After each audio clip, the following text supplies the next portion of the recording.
Right, good evening guys, welcome back to the channel. Time for another very quick probably unboxing video. This might be a little different than what I normally post because, as you can see, this is not an aeroplane. This is a Formula 1 car. I am a big Formula 1 fan, as in I like to watch the racing. I've been to the Grand Prix at Silverstone a number of times. I love the sport. It's just a great sport. I love to watch. It's fascinating. The technology in the cars is remarkable, and the rate of progression and the amount of technology they develop is just insane. But as far as modelling goes, I am not a car person. Only cars I've ever built, really, I built a Knight Rider car, I built Kit, and I built the Batmobile, and I didn't really enjoy either of those, if I'm honest. So I'm not a car person. But that said, I saw this kit and two others. I actually got the, so just to give you details, I got this kit, the Williams kit. I got the Team Lotus Type 78, and I also got the Ligier Ford as well. As well as two of the racing pit teams from Tamiya. I got two of those as well. So somebody local to me was advertising these on Facebook, and I don't know, I couldn't resist, so I had to go and get them. Now I'll be completely honest, I don't know whether I'll ever actually build these. Just because, one, I think they're actually worth a little bit.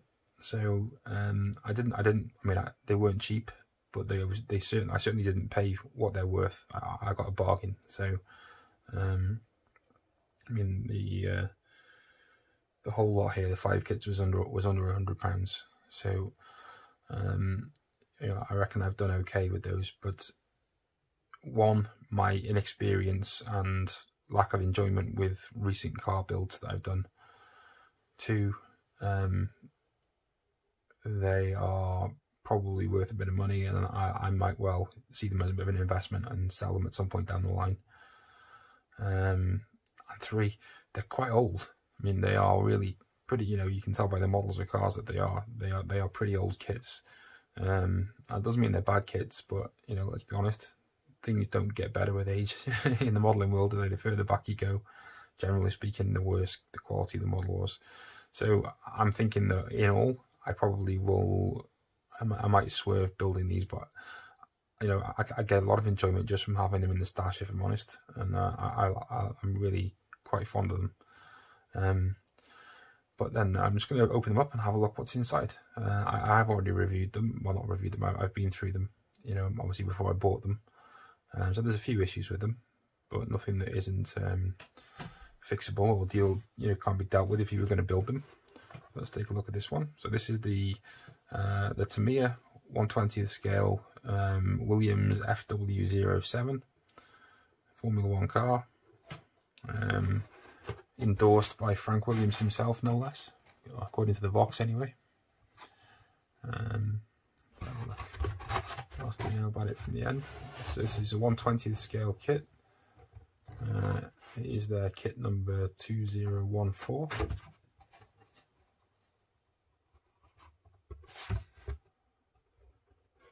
So let's have a look. So the first thing that okay, it's even good enough to come with 2 tubes of good old-fashioned Humbrol polystyrene cement. This must be, I don't know how many years old.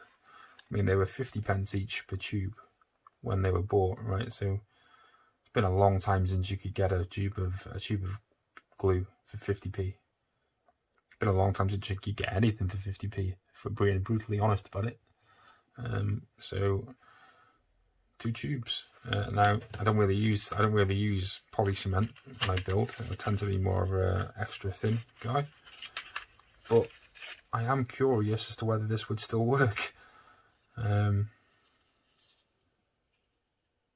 Really don't know. Oh yeah. There we go, there's something you don't get anymore. The good old smell of polystyrene cement. I'm going to put that lid back on. Don't want that leaking everywhere. There we go. There's a blast from the past. Okay, that tells you how old the kit is. Okay, so let's take a look at the instructions. So there is some detail here about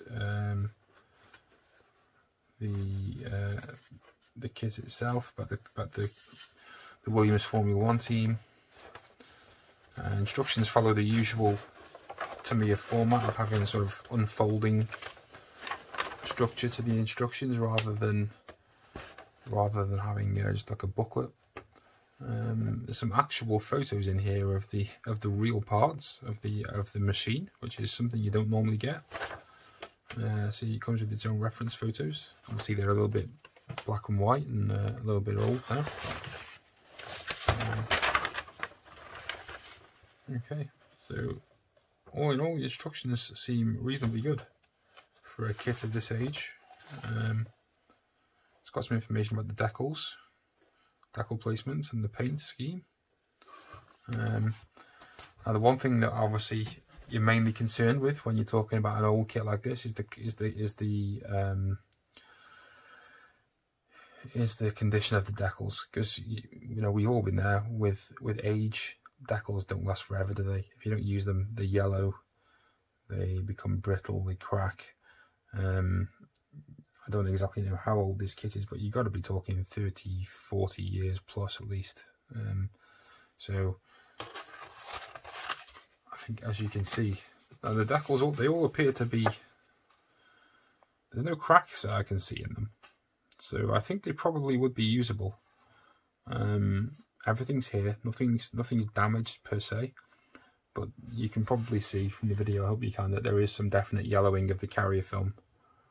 And whether that can be resolved with a bit of time under a UV light, or blue tacking it in the window in the sunshine, I'm never really convinced about that. So that is a downside. That's a negative. However, on the upside, this kit did actually come with a set of aftermarket decals. So whoever it was that owned this previously has already dealt with the issue. So I don't think they're the exact same decals. They're for a different scheme. Okay. They're from Studio 27. I'm not familiar with them. I don't know much about them, but there is two schemes. It is for the right. It's for the right kit. So it's for Rupert Keegan's car, apparently, in 1980. So and they are in very good condition. So it's a matter of perspective there. If you'd be upset about not being able to do the original scheme, then yeah, that's a bit of a negative. But on the positive side, you've at least got a brand spanking new set of decals, so you can take a stab at the old ones if you want, or you can use the ones that you can be pretty sure are going to work okay. If I do it, I think I'll probably go for the new ones, if I'm honest. So let's take a look at the kit itself. Now, as I said before, I think this is worth a bit of money, so I'm not going to take it out of the bags because it is still all sealed for the most part. One thing that does strike me is that the plastic seems a bit shiny. I've never built one of these cars before, but in my experience, shiny plastic equals glue doesn't stick. So whether this will be a challenge or not, I'm not sure. Whether the decals will adhere properly, I've never built a kit with this texture to the plastic, so I couldn't say. It might be absolutely fine. I mean, it's Tamiya at the end of the day. I've got a lot of faith in those guys. I've never built a bad kit from them. But this is Tamiya a long time ago. But yeah, I mean, again, there's a little bit of flash. Not too much though. Again, like, you can't really complain about that. That's a kit from the early 80s. So no real issues with that. Kit does come with some, those are real rubber. Those are great. These are real tyres. Like it's actual, I don't know if you can see me speaking that. Proper rubber tyres. And, you know, this is, what, a 40-year-old kit. So, and they're still fab condition, tip-top condition. So that's great.